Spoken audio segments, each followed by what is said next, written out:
In this video, I'll show you some of the challenges you might face when sourcing a battery for the Dmax, and I'll do a full step-by-step replacement using the quickest and safest techniques learned in the last 6 years. So let's dive in. Opening the bonnet might be obvious to most, but just in case you don't, this is for you. In fact, let me know in the comments if it helped you. The safest place to start is with a negative terminal, and if you're new to this sort of thing, I'm glad, because I have a dedicated video for why we do this, but more on that later. Then once that's off, go ahead and remove the positive terminal.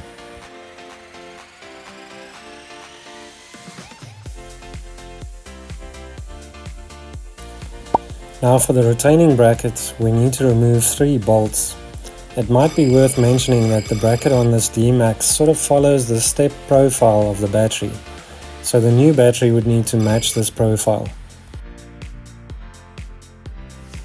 And secondly, the bolts seem to be just long enough to fit this battery height, so I'll give you some technical specs on this battery just now.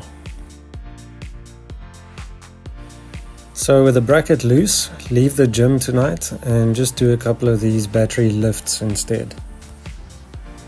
This aftermarket replacement is almost identical to the original, including the positive on the same side, but if you can't get the same one, here's some specs on the replacement.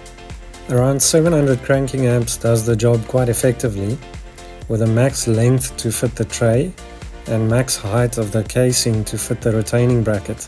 But there is one thing to keep in mind when selecting an alternative battery, and that's to check what the warranty covers in their terms and conditions. Now before you close this video, I have one favor to ask. If you'd like to see more of these videos, please click the subscribe button to show your support. And if you already have, thank you for doing so. Next, we'll connect the positive terminal first while using a screwdriver to extend the terminals.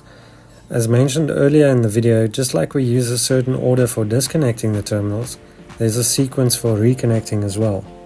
So end off with a negative terminal and just tighten it enough up to the point where the terminal can't be moved around by hand anymore.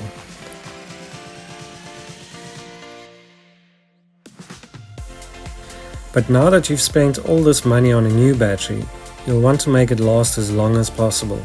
Luckily for you, this next video will help you with exactly that.